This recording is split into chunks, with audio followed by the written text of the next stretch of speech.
Продовжується прямий ефір на телеканалі АТР. Я дякую, що ви залишаєтеся разом із нами і довіряєте нам. У студії для вас працює Аріна Блохіна. І я вже рада вітати гостя цієї ефірної години. Це Валентин Гладких, кандидат філософських наук, політичний експерт громадської організації «Слово і діло». Пане Валентине, доброго дня вам. Добрий день.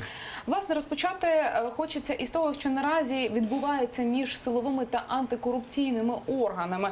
Вже ось ці міжвідомчі конфлікти, міжвідомчі протистояння прокоментували у парламенті. Зокрема, про це заговорив голова фракції блоку Петра Порошенка Артур Герасимов. Отже, у Верховну Раду планують найближчим часом викликати керівництво Генеральної прокуратури, НАБУ, спеціалізованої антикорупційної прокуратури та Служби безпеки України, аби вони дали пояснення стосовно конфлікту та відповіли на запитання депутатів. Власне, про це заявив голова фракції БПП Артур Герасимов під час погоджувальної ради парламенту. Цитую.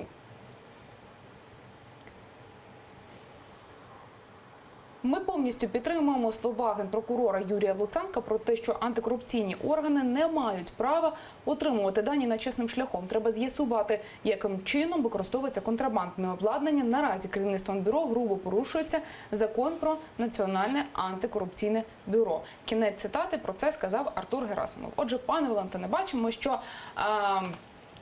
президентська фракція стала на бік Генеральної прокуратури та Служби безпеки України. У цьому конфлікті, власне, викликають усіх очільників відомств для того, щоб вони надали свої пояснення. А як ви поясните те, що наразі відбувається між силовими та антикорупційними відомствами? На превеликий жаль, у нас в Україні останнім часом домінує так звана вболівальницька політична культура. Коли ми всі дії оцінюємо винятково крізь призму наших особистих симпатій чи антипатій політичних. Тобто є люди, яким більше подобається там ГПУ, і вони апріорі виходять з того, що ГПУ право. Є люди, які вважають, що навпаки, вони симпатизують НАБУ, а відповідно їхні симпатії на боці НАБУ, і відповідно вони апріорі виходять з пріоритету, що НАБУ право. Абсолютно так само безпідставно.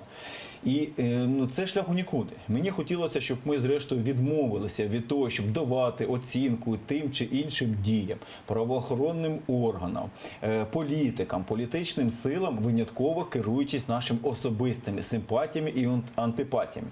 Мені хотілося, щоб ми почали давати оцінку тому, що відбувається в нашій країні, особливо у взаєминах між правоохоронними органами, винятково керуючись нормами чинного законодавства України. Мене абсолютно не обходить, кому подобається Ситник і кому подобається Луценка. Мені абсолютно байдуже. Мене цікавить лише одно. Чи керівники цих органів надавали своїм підлеглим накази, які виходять за межі їхніх повноважень. Мене цікавить, чи працівники цих органів, здійснюючи свої дії, виходили за межі своїх повноважень, а відповідно порушували закон, чи не порушували закон. А яка у них була політична мотивація, хто за ними стоїть, це все є другорядні запитання. Це перший аспект. І другий аспект, знову ж таки, на розвиток цієї теми. От сьогодні пан Герасимов, зрештою, дозрів і говорить про те, що треба запрошувати керівників цих правоохоронних органів і, зрештою, заслухати їх в парламенті. Ну і, зрозуміло, в суспільстві вже схвальні такі настрої. А коли 2 місяці тому керівник фракції опозиційного блоку Бойко говорив, що вже назріла потреба викликати керівників правоохоронних органів Верховної Ради України і заслухати їхній звіт про те, що відбувається, зрештою, в Україні, в цій сфері, ну тоді це ніхто не хотів чути і сприймати. Хто знає, можливо, якщо б тоді ми заслухали цей звіт, можливо б не дійшла ця криза до таких глибинних, власне кажучи, негативних проявів. Тому хочу завершити тим, з чого і почав. Шановні, давайте будемо відкидати свої політичні симпатії і антипатії. І давайте дивитися і аналізувати ситуацію винятково з точки зору доцільності, себто яка у нас є мета і які засоби її досягнути. І другий важливий момент, найважливіший момент, це з точки зору законності. Все інше я буду схильний розглядати винятково як політичну пропаганду, політичну агітацію і намагання з'ясувати між собою стосунки людей, які насправді борються не за те, щоб вирішити проблеми в Україні, не за те, щоб вирішити проблему корупції, а за те, щоб якимось чином представити себе у вигідному світлі і своїх потенційних опонентів представити у невигідному світлі. І мені хотілося, щоб правоохоронні органи і їхня діяльність винесли за дужки з'ясування політичних стосунків. Але, пане Валентине, повертаючись, власне, до тієї колізії, яка трапилася між правоохоронними структурами, власне, ми маємо два аналогічні, скажімо так, приклади. Один, давайте пригадаємо історію з паном Бориславом Розенблатом, депутатом від фракції БПП, коли була агент Катерина НАБУ, яка під прикриттям намагалася дати йому хабар, власне, на цьому і будувалося потім обвинувачення. Тепер ми знову ж таки бачимо агента НАБУ, детектива, які так само, працюючи під прикриттям, намагаються викрити злочинну схему у Державній міграційній службі. Тільки тоді, коли генпрокурор говорив про славу Борислава Розенблата, зокрема, він їздив у Житомир, я так само була на його тоді промові, і він тоді, знаєте, ну, скажімо так, хвалив Національне антикорупційне бюро за те, що от вивели депутата на чисту воду. Тут, в такій самій ситуації, генпрокурор виступає, скажімо так, опонентом НАБУ. Чому? Це вибірковість, певна? Тут є нюанси. По-перше, є закон України, да, там, про оперативно-розшукову діяльність, є закон України про НАБУ, є Кримінальний процесуальний кодекс України, є, зрештою, закон про Службу безпеки України. І ну, є багато нормативно-правових актів, якими регулюється і регламентується діяльність, власне кажучи, цих структур, в тому числі і агентурна діяльність. Агенти НАБУ – це не єдині агенти, які працюють під прикриттям в Україні. Є працівники Міністерства внутрішніх справ, які так само працюють, да, в такому самому статусі. Є ще більше, мабуть, працівники СБУ, які в такому самому статусі працюють. І якимось чином їхня діяльність і їхній статус регламентуються. Це не є самодіяльністю, що я от вирішив, що я агент НАБУ і що хочу, то і роблю. Ні, це не зовсім так. І якщо я тільки виходжу за межі своїх повноважень, то виникають запитання. І доволі часто в історії людства, і це потім постфактум випливає, коли люди, які дійсно там працювали під прикриттям, не під прикриттям, у разі провалу, їх притягали до відповідальності, і вони несли за це відповідальність, як звичайні громадяни. Тому що той факт, що вони працюють в такому статусі, абсолютно не дає їм право порушити закон. Це перший момент. Тому, коли вони між собою сперечаються, мені хотілося, щоб було б менше публічних заяв, а щоб ми реально аналізували накази. Ну, є ж якийсь наказ Ситника, умовно кажучи, що зарахувати там агента Катерину, яка там є таке-таке там прізвище, на таку-то, таку-то посаду. Їм встановлюють якесь матеріальне, забезпечення. Ну як, це ж все, державні кошти, це все регламентується. Це не так, що ми гра, знаєте, дитяча, що давай ти будеш там Чапаєвим, я буду там Петькою, а ти будеш там, я не знаю, Бульба-Боровець. І ми зараз влаштували тут підпільну якусь ланку УПА. Це є абсурд. Так це не працює. Тому, в принципі, за наявності бажання встановити істину можна. І другий дуже важливий момент, чим відрізняється перша ситуація від другої ситуації. В першій ситуації пан Розенблат не пішов в СБУ і не заявив, що зі мною, з народним депутатом України, який реально працює на благо українського народу, якісь невідомі агенти впливу, намагаються скоїти якісь протизаконні справи, які призведуть до втрати державою певних потенційних здобутків у галузі бурштинового бізнесу. Ні. Він сказав, що окей, я дуже зацікавився, сьогодні руки затремтіли, гроші, ніж долари в очах заблищали. Він почав робити те, що йому пропонували. Якщо ми подивимося на ситуацію другу, то вона трошки інша. Людина пішла і заявила НАБУ, не на СБУ, що якісь невідомі люди пропонують їй взяти участь у якійсь незаконній оборудці. І СБУ почала робити свою роботу. Відчуваєте різницю? Це один момент. І другий момент, що з огляду на ті записи, які оприлюднили, знову ж таки, хто їх оприлюднював? Хто давав дозвіл їх оприлюднювати? А як же таємниця слідства? Тобто там значно більше питань виникає насправді. Так от, навіть якщо ми ці питання винесемо за дужки, лишається одне просте запитання. Що з огляду на те, як там велася розмова, оцей секретний агент НАБУ, я його називаю останнім часом пікапщик із НАБУ, він навіть її не провокував на скоєння злочину. Він її, по суті, підштовхував до скоєння злочину. Тобто це трошки різні речі. Ставити паралелі між тим, що було тоді і зараз, навіть з огляду на ці два моменти, мабуть, таки не зовсім доречно. Але я хотів би наголосити, що те, що я зараз говорю, це лише є інтерпретація, з огляду на той обсяг інформації, який є у мене, і з який я чув з публічних джерел. Працівники, які повинні проводити службове розслідування, там слідчі, я не знаю, хто це може бути. Вони повинні все це з'ясувати на підставі документів. І мені не хотілося б, щоб ця ситуація закінчилася так, як свого часу закінчився перший конфлікт між ГПУ і СБУ. Пам'ятаєте, коли працівники НАБУ начебто незаконно прослуховували працівників ГПУ, за що були затримані ГПУ, там ті незаконно їх допитали, і ціла низка незаконних кроків була потім здійснена. І замість того, щоб встановити винуватців і притягнути їх до відповідальності, ну, вони на наступний день зустрілися на прес-конференції, потисли один одному руки і начебто конфлікт вичерпано. Конфлікт не повинен бути вичерпано. Якщо працівники НАБУ порушили свої повноваження, вийшли за межі повноважень і порушили чинне законодавство, їх треба вдягати кайданки, порушувати кримінальні справи, закривати, саджати. А якщо не порушила? А якщо не порушили, тоді відповідно порушили і інші. Тоді проти них треба робити ті самі, розумієте? Але це повинно бути в результаті певних слідчих дій, а не на питання віри чи не віри. Звичайно, пане Валентине, це має бути в площині слідчих дій, а не гучних заяв, Безумовно. як ви вже про це сказали. Власне, генпрокурор заявив, що агенти Національного антикорупційного бюро працюють поза законом. Про це він сказав в ефірі телеканалу «1+1». Він зазначив, що агентура – це люди, які не проходили конкурсу, про них ніде немає даних, і вони не зазначені як штатні працівники відомства. Цитую.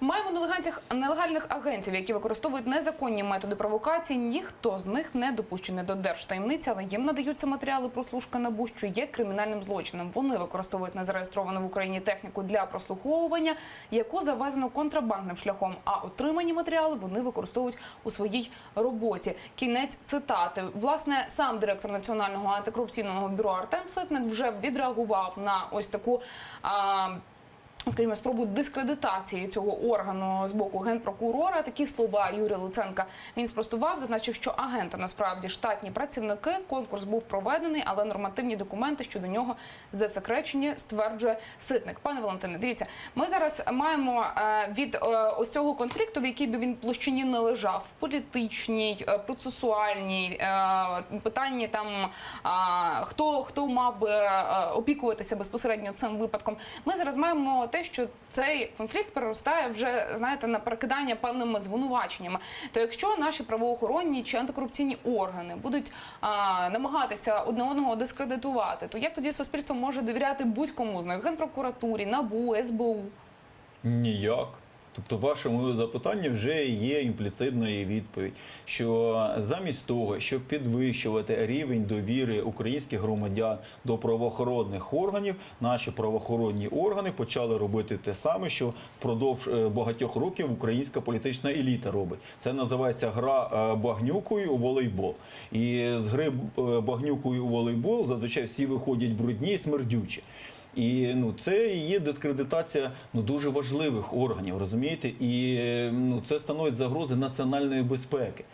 І тому на сьогоднішній день треба відкинути всі політичні мотивації, всі політичні симпатії, антипатії і перевіряти документи. Окей, проводили конкурс, ці агенти є штатними співробітниками НАБУ, документи засекречені. Але вони засекречені для мене, вони засекречені для вас.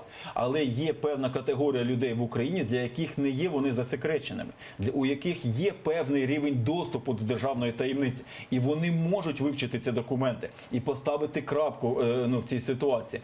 Тому той факт, що там якісь документи є з обмеженим доступом, це не означає, що ми мусимо прийняти на віру.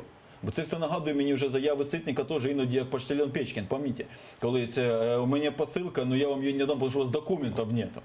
Тобто, тут, скажімо так, не треба впадати в крайнощі. Зрештою, давайте ж не будемо забувати, що подібні інститути працюють і в інших державах світу. Є агенти ФБР, є агенти ЦРУ, є агенти поліції в Сполучених Штатах Америки. І вони якимось чином працюють, і вони перебувають під пильним контролем держави і суспільства. Тобто вони не виходять за межі того, що хочу, то роблю. Такого не буває. А якщо у нас хтось вважає, що давайте припустімо, що є якась ідеальна структура, яка укомплектована ідеальними патріотами, і тому давайте їм дамо надзвичайні, нічим не обмежені повноваження, то я боюся, що це абсолютно хибний шлях, і це шлях у нікуди. І я категорично не погоджуюся з тим, щоб, вибачте, апаратура дійсно ліцензована в Україні, це не ліцензована. Просте питання. Його елементарно Добре. перевіряють.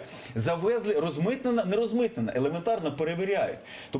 Тобто всі ті заяви, які сьогодні лунають, їх елементарно перевіряють. Так от, я сподіваюся, що знайдеться третя сторона, яка встановить істину і дійсно цю ситуацію допоможе розв'язати, оскільки вона вже досить широкого резонансу набула у суспільстві. А зараз хочу перейти до ще однієї теми, про яку поговорити з вами. Президент Петро Порошенко закликав збільшити мінімальну зарплатню до 4100 гривень. Надходження до бюджету наразі дозволяють це зробити, зазначив глава держави під час всеукраїнського форуму об'єднаних громад. Давайте послухаємо.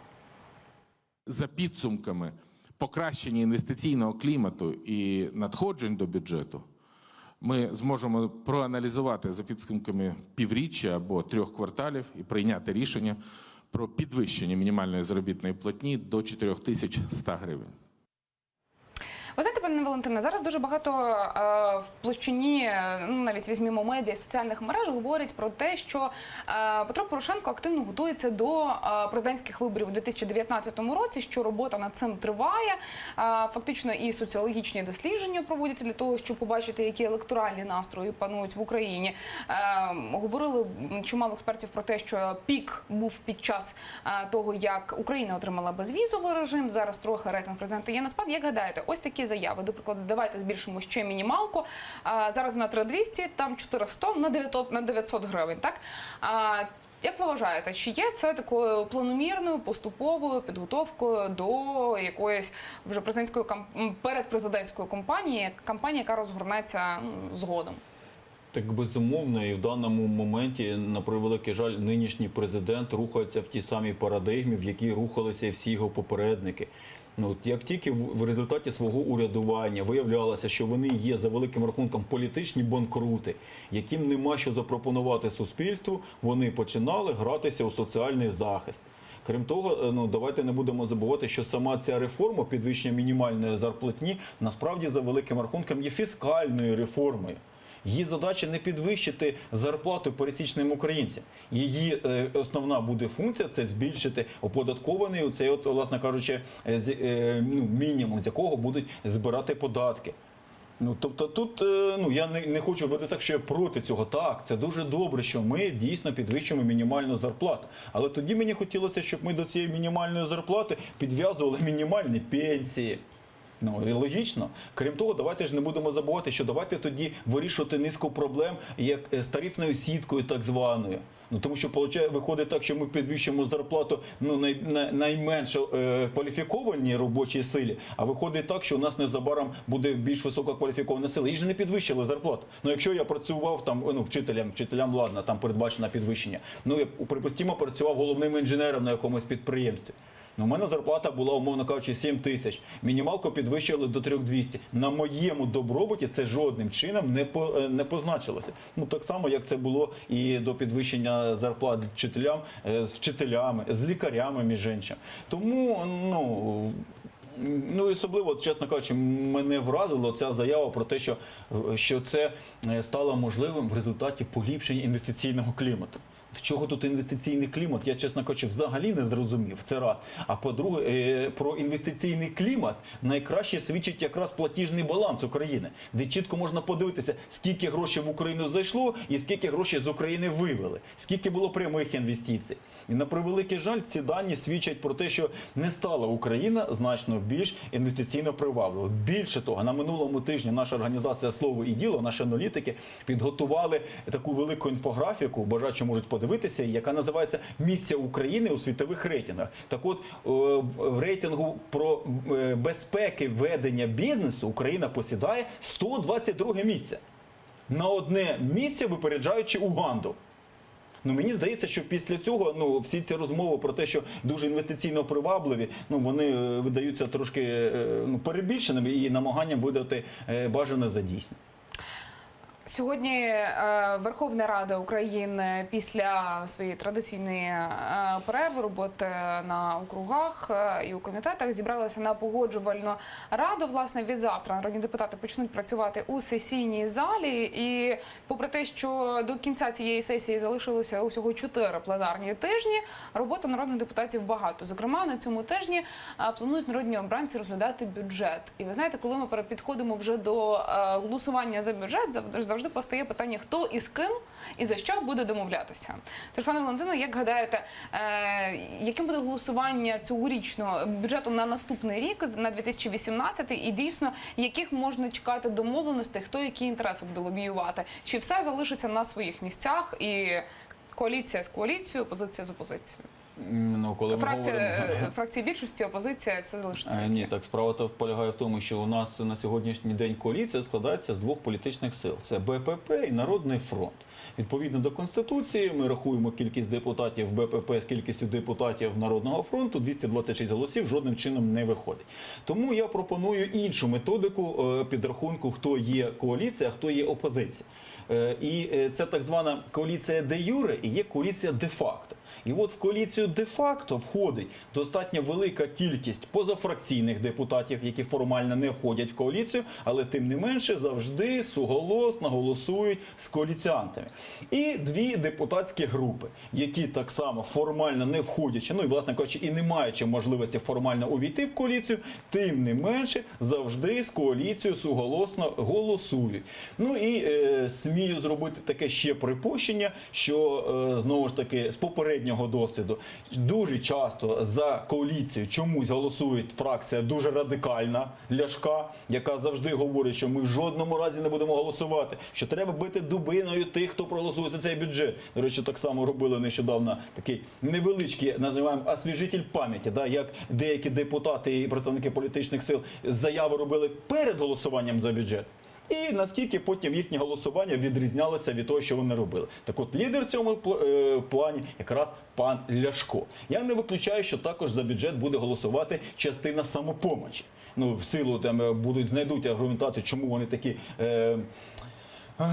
революційні, чому так доцільно голосувати за цей бюджет, тобто і проголосують за нього. Так само, як вони голосували і за інші законопроекти, формально не перебуваючи в коаліції. Це та сама пенсійна реформа, це та сама медична реформа, тобто фракції, які формально не входять в коаліцію, тим не менше чомусь дуже часто голосують за урядові законопроекти, що дає підстави мені припускати, що вони не зовсім є опозиційними.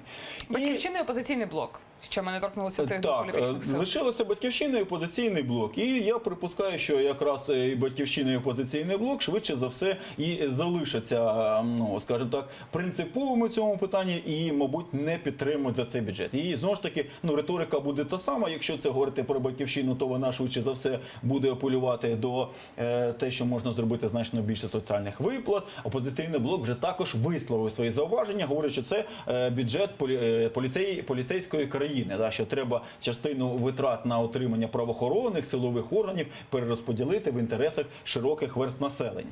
Ну і думаю, що вони дотримуються і не проголосують. Але в контексті того, що я говорив вище, і боюся, що в принципі їх позиція нікого не цікавить, 226 голосів елементарно назбирають. Ну і крім того, я припускаю також один момент дуже важливий, що в БПП у нас же є ще внутрішня фронта, яка формально перебуває в лавах БПП, тим не менше, буває, не голосує зоголосно з фракції. Тому, можливо, якась частина БПП не проголосує.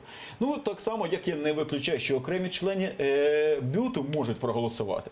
І не виключаю, що окремі члени опозиційного блоку також можуть підтримати цей бюджет. Що зайвий раз підкреслює і підтверджує дуже важливу думку. Що насправді лінія розлому між групами, які стоять за спинами цих політичних сил. І на сьогоднішній день самі ці люди не присутні в парламенті, але вони контролюють голоси, контролюють тих людей, які сидять в парламенті. Хто ці люди? Так от, це представники фінансово-промислових груп, які мають реальні економічні інтереси і мають своїх представників в парламенті. Прізвища багатьох ми можемо не знати. Тобто, якщо ми говоримо Коломойський, Ахметов, моментів, ну, тобто ніхто ж не буде говорити, що ці люди на сьогоднішній день якимось чином не впливають на процес прийняття політичних рішень у Верховній Раді України. Впливають безумовно. Фірташ впливає? Впливає, безумовно. Хоча самі вони не сидять в парламенті. Але, скажімо так, кількість людей і кількість прізвищ, вона не зводиться лише до цих трьох. Так от до чого це все веду? Що насправді лінія розлому, вона проходить не між фракціями, вона проходить в межах фракцій. І виникає питання до партійного керівництва. Бо я пам'ятаю, коли вони тільки списки оприлюднювали на вибори, писав тоді аналітичні матеріали, де чітко говорилося про те, що практично в кожній фракції присутні люди, які представляють інтереси різних фінансово-промислових груп. Ну, це так те, що називається розкласти яйця в різні кошики. І сьогодні ці яйця зозулята з них починають вилуплятися в чужих цих кублах. Тому це все питання до структури українського парламенту, це все питання до партійної системи в Україні, це все питання до виборчої системи в Україні. Але насправді за всім цим стоїть одна найбільш велика проблема, яка зводиться до того, як криза представництва. На сьогоднішній день більшість українців усвідомлює, що люди, які сидять в парламенті, не представляють інтереси громадян України. Вони представляють інтереси лише окремих фінансово-промислових груп. І, відповідно, інтереси цих людей, от які ми сьогодні бачимо на цьому моніторі, вони в багатьох моментах докорінно відрізняються від інтересів нас з вами і більшості наших співгромадян. Це є велика проблема, тому що це в свою чергу тягне делегітимізацію Верховної Ради України. У нас сьогодні катастрофічно низький рівень довіри до парламенту. Це криза парламентаризму. І замість того, щоб навпаки посилювати парламентаризм, структурувати його, як там називається, підвищення функціональних якихось його якостей, вони далі ведуть парламент до, по суті, такої подальшої ерозії. І сьогодні парламент нагадує мені, такі найгірші зразки ситуативної більшості часів Кучми. Коли під кожне голосування певно спеціально навчені люди збирали голоси. Пане Валентине, ми до нашої розмови повернемося. Зараз маємо нагоду долучити до нашого прямого ефіру політолога Володимира Фасенка. Він з нами на прямому зв'язку. Пане Володимире, доброго дня. Чи чуєте нас? Так, я вас чую. Добрий день. Власне, обговорюємо ми зараз питання голосування за бюджет. Вже цього тижня народні обранці мають віддати чи не віддати свої голоси за державний кошторис. Пане Володимире, як гадаєте, кожного разу, коли постає наближення бюджетного процесу, говорять про певні домовленості між народними депутатами, між політичними групами. Як гадаєте, чи чекати якихось нових, політичних союзів? Яким буде голосування за бюджет на 2018 рік? Як гадаєте? Щодо політичних союзів, я думаю, що в даному випадку, можливо, це не зовсім доречно. Політика, вона передбачає певну сталість, певну, скажімо так, стабільність союзів. А в даному випадку буде йти мова про домовленості, які стосуються забезпечення територіальних, регіональних інтересів. І над цим будуть працювати в першу чергу депутати-мажоритарники, а через них губернатори деяких областей або, скажімо так, впливові регіональні бізнес-групи. Інша складова – це галузеві інтереси. В бюджетному процесі вони теж важливі, над цим традиційно працюють цілі низки, скажімо так, групи інтересів, традиційно, наприклад, аграрний бізнес. Він намагається, знову-таки, і через депутатів-мажоритарників, а також через своїх представників партійних фракцій, він намагається впливати.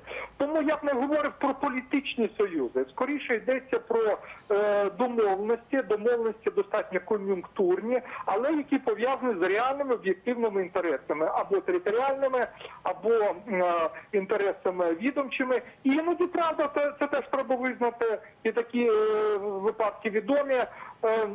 Деякі політичні сили просувають в бюджеті бізнесові інтереси. Я так розумію, що там є і певний партійний зиск.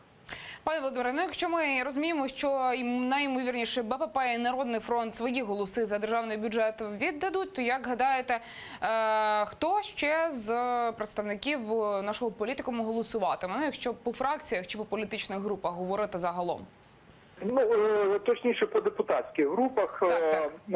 Безумовно, в першу чергу, традиційна, найбільш договороздатні по бюджету мажоритарники.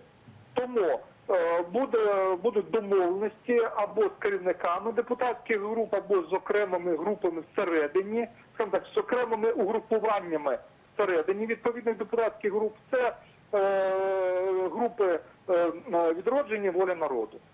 Да, з ними традиційно по бюджету домовляються, тому що для депутатів-мажоритарників безумовно бюджет – це ключове питання. Їх менше турбують ідеологічні питання і так далі. А от інтереси регіонів, інтереси їх округів, для них це пріоритетний інтерес. І з ними легше домовлятися в цьому сенсі. А далі, от з партійних фракцій, от тут залежить від того, по яких питаннях вдасться домовитись. Ну, по бюджету, наприклад, минулого року радикали спочатку критикували, потім проголосували. За деякі питання підтримувала «Самопоміч». Тому я думаю, що з деякими опозиційними фракціями зараз спробують домовлятися по окремих питаннях. Ну, наприклад, там «Самопомічі» свого часу там було легше домовлятися з питань аграрного бізнесу або по податках. У радикалів є свої чіткі інтереси. Тому я думаю, що от з деякими опозиційними фракціями теж будуть домовлятися і зараз. Пане Володимире, я дуже дякую, що ви знайшли час і долучилися до нашого ефіру. Володимир Фесенко, політолог, був з нами на прямому зв'язку телефоном. Ми говорили про голосування за державний бюджет на 2018 рік. Цього, власне, тижня воно має відбутися, про це заявив спікер парламенту Андрій Парубій. Ми будемо слідкувати, звичайно, за бюджетним процесом разом із нашими телеглядачами. А зараз повертаємося до розмови в студії. І ще хочу, пане Валентине, з вами поговорити про події, які відбувалися напередодні, про блокування одного з українських телеканалів. Власне, Петро Порошенко, президент України, так само вже відреагував на це. Його позицію з цього приводу публікує у Фейсбук його прес-служба. Власне, цитату, якщо маємо нагоду його побачити. Отже, будь-який тиск на засоби масової інформації, а тим більше їх блокування, неприпустимі. Так само неприпустимими є спроби виправдовувати дії країни-агресора проти України, підігрування російській пропаганді, в тому числі і в таких питаннях, як оцінка Революції Гідності. Це кінець цитати Петра Порошенка щодо того, що відбувалося із одним з українських телеканалів напередодні. То питання, пане Валентине, до вас. Ви так само гадаєте, що це утиск свободи слова? Чи певні є там інші мотиви, з яких люди вийшли до будівлі цього телеканалу напередодні? Розумієте, коли мені говорять про утискання свободи слова, то зазвичай і традиційно під суб'єктом утискання свободи слова в державі є державні органи. Тобто, себто, якщо б були прийняті якісь закони, які б обмежували свободу слова в Україні, якщо б були прийняті певні закони, які б ускладнювали роботу ЗМІ в Україні, да, тобто з питань там фінансування і там багатьох прозорості власності, багатьох моментів, або ми повернулися до практики темників, да, коли використовуючи адміністративний тиск, за великим рахунком влада визначала просто навіть інформаційну картину дня і акценти, то тоді були підстави говорити про те, що так, в Україні влада утискає свободу слова. Але... Пане Валентине, я дуже перепрошую, я зараз повернуся до вашої думки, до вашої позиції, тому що просто зараз ми маємо можливість почути Сергія Костинського, члена Національної ради України з питань телебачення і радіомовлення. Почуємо думку регулятора і повернемося до нашої розмови. Пане Сергію, доброго дня, чи чуєте ви нас? Добрий день, чую. Скажіть, будь ласка, яка позиція Національної ради України з питань телебачення і радіомовлення щодо ситуації, яка склалася довкола телеканалу News One? Дивіться, перше, що хотів би сказати, що підтримуємо позицію президента. Не має права ніхто блокувати діяльність медіа і тим більше обмежувати в роботі журналістів. Це має бути перше, головне – це те правило для всіх, і для влади, і для громадських діячів. Друга історія полягає в тому, що дійсно саме Національна рада має регулювати ці питання. Єдина проблема полягає в тому, що Національна рада є регулятором. Ми не є політиками, ми керуємося виключно законом. Але закон не є досконалим. Наприклад, коли News One транслює фейкову новину про те, що відбувається якесь засідання комітету Сенату і розглядається економічна ситуація в країні, то тут є норма закону, яка не дозволяє трансляцію фейків і обманювати свою аудиторію. І тут ми дійсно призначаємо перевірку, і ця перевірка наразі має відбутися. Ми її призначили. Якщо якісь пам'ятні дати, не виконуються правила про пам'ятних датах, то Національна рада має право і за законом вона діє, призначає перевірку. До речі, це два кейси стосуються NewsOne, і вони відбулися нещодавно. А коли йде заява народного депутата, і ми знаємо, що закон обмежує, тобто закон такий, що телеканали і радіостанції не несуть відповідальності за будь-які заяви народних депутатів.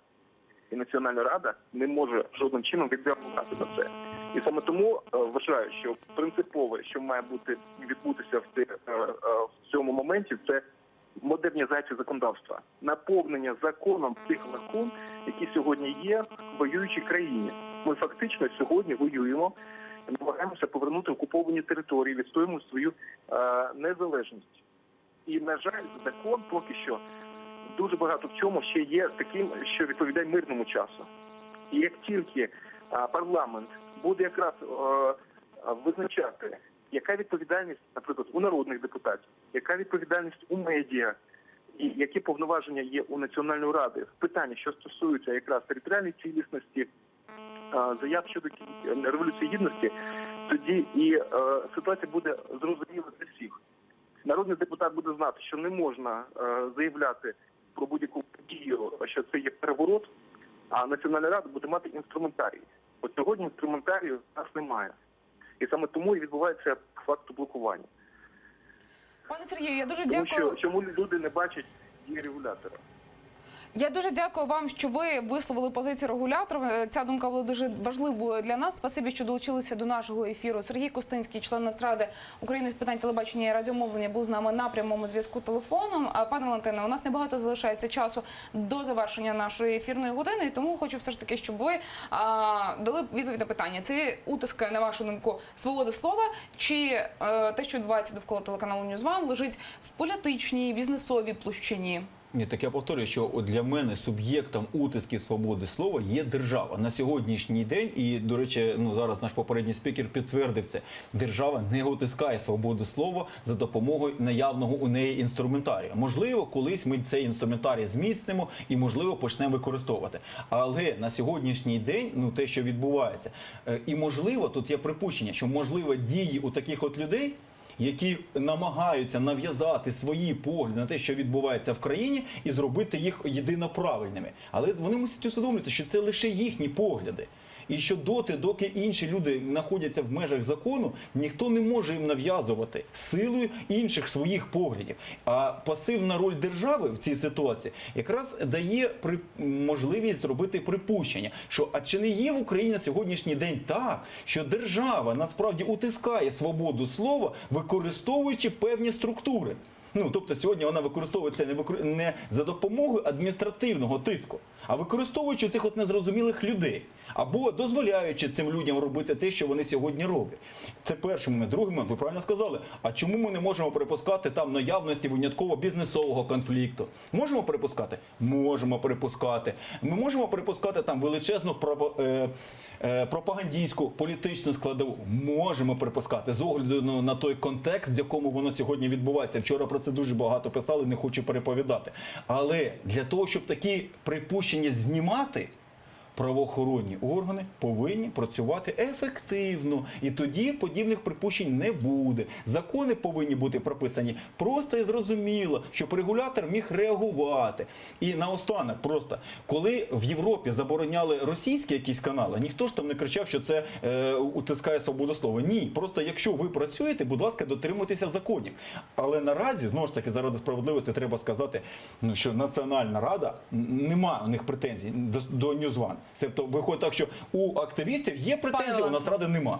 Наш ефірний час вичерпався. Дякую. Я дякую вам за цю розмову. Валентин Гладких, кандидат філософських наук, політичний експерт громадської організації «Слово і діло», був гостем цієї ефірної години. За 5 хвилин прямий ефір телеканалу АТR продовжить «Заман». Ми повернемося вже зовсім скоро. Не перемикайтеся.